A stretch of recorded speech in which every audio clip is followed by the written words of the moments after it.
Pemirsa, kita akan kembali dalam acara perbincangan kita dan masih bersama Ketua Dekranasda Bali, Ibu Niputu Putri Swastini Koster.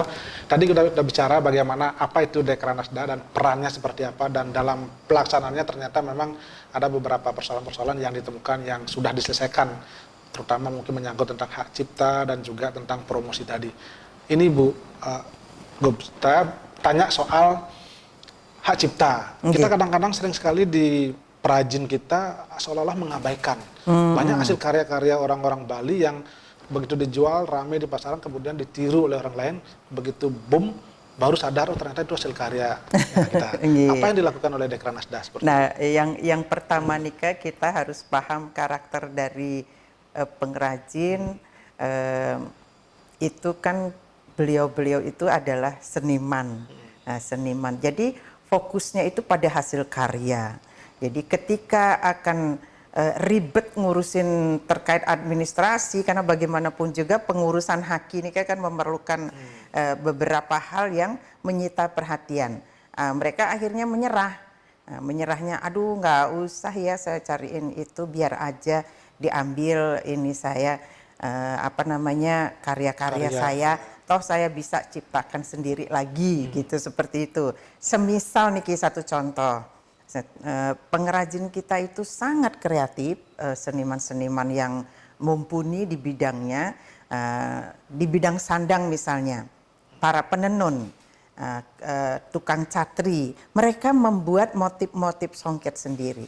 Anike imajinasinya luar biasa, ya. Jadi bahkan mungkin berlebih di kepalanya mungkin nih.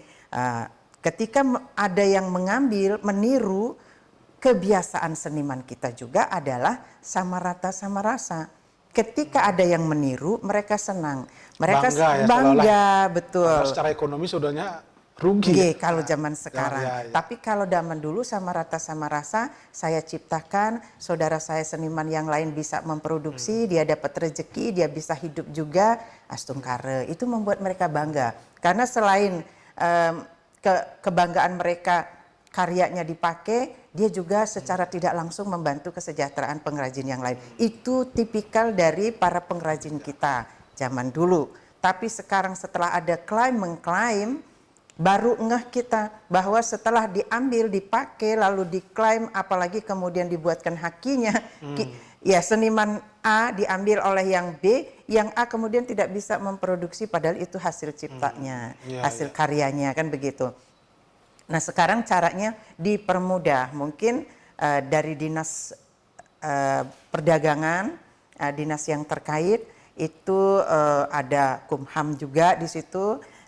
Itu mempermudah para pengrajin kita untuk bisa mendapatkan haknya yang berupa hak cipta kekayaan intelektual itu, hak kekayaan intelektual itu. Jadi dibantu, dipermudah sehingga tidak dibebankan semuanya. Misalnya tinggal menyiapkan kolom atau ada petugas yang langsung. Jadi petugasnya jemput bola. Kalau selama ini berarti banyak nggak hasil karya-karya perajin kita yang memang sebetulnya tidak atau diambil alih oleh orang lain sehingga kita menjadi semacam menyesalah kalau seperti itu, kok karya-karya kita orang lain yang ada gitu ya? Ada. Tadi misalnya ada bilang dari sandang, terus yang lain-lain juga ada. Ada yang pera kan banyak juga ada kasus seperti itu, diambil. Semisalnya tadinya mereka memesan produk tersebut, nah, yang mendesain kan pengrajin kita, kemudian mereka membeli, diekspor, kemudian pengrajin kita berikutnya kan ingin membuat yang itu lagi, tahu-tahu dapat teguran, Anda tidak boleh ini. Nah akhirnya mereka yang mempatenkan, mereka yang mempatenkan, padahal tadinya hanya membeli produknya, tapi kemudian dengan desainnya itu dipatenkan oleh mereka di luar. Begitu pengrajin kita membuat di daerah sendiri dapat teguran gitu, udah berhadapan dengan masalah hukum, sehingga jadi kapok mereka. Nah itu yang membuat juga mereka jadi pengrajin kita jadi berhati-hati atau kemudian akhirnya seperti putus harapan, seperti betul, hilang semangat untuk berkarya. Nah ini harus dijemput lagi semangat itu, dilindungi dari hak-hak dari para pengrajin kita. Tentunya oleh dinas-dinas terkait itu mesti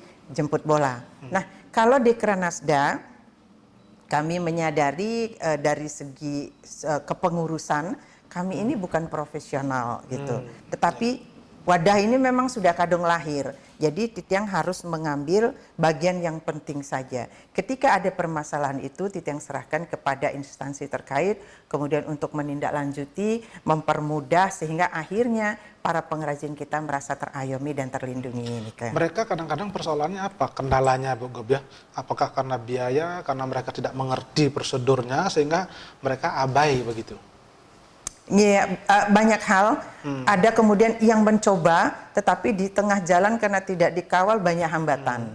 Kemudian ada juga yang sampai kemudian seperti paranoid, parno mereka ada ketakutan entah itu benar atau tidak. Takutnya setelah mengajukan tidak diproses, belum dapat haki, tiba-tiba produknya tersebut sudah diklaim orang lain seperti ini itu. Tetapi itulah yang memang harus kita atasi gitu, masalah-masalah yang dihadapi oleh para pengrajin kita. Di samping memang yaitu waktu tidak ada mereka untuk itu karena fokus untuk berkarya.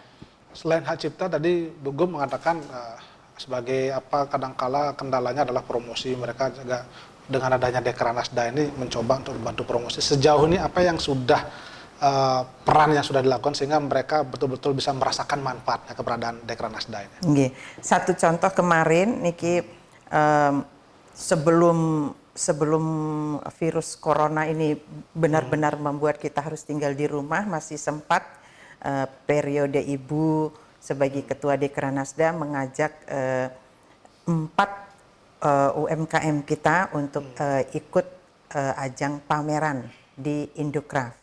Jadi kami hanya mengikuti kegiatan-kegiatan pameran yang punya standarnya menengah ke atas. Kalau yang tidak, misalnya kami akan lakukan di daerah sendiri. Karena justru berpameran di daerah sendiri itu lebih penting. Nah, jadi pertama yang dilakukan itu mengkurasi. Jadi petugas dari Dekranasda berkeliling, melihat langsung, itu tidak hanya berdasarkan laporan-laporan, melihat langsung supaya yang kami dapatkan adalah benar-benar pengrajin yang mengkoordinir para perajin. Jadi benar-benar dalam artian bukan yang berjualan itu tidak. Tengkulak lah model-model semacam itu ya. Ibu nggak nyebut itu ya. Jadi pedagang lah ya. Kalau pedagang mungkin mengambil beberapa produk. Tapi kalau ini benar-benar pengrajin yang membina para perajin itu. Biasanya yang begitu mengkhusus, tidak banyak produk. Kalau dia tenun ya tenun, entah itu songket, entah itu endek seperti itu. Jadi tidak semua produk diambil. Nah, Ibu kemarin itu dapat mengkurasi 4 UMKM. Jadi benar-benar mereka itu berproduksi, mereka itu punya ciri dan kualitas yang bagus untuk produknya, itu yang kita pamerkan. Tujuannya juga sesungguhnya tidak banyak-banyakan dapat jualan di situ, tidak. Tetapi seberapa kita mampu menembus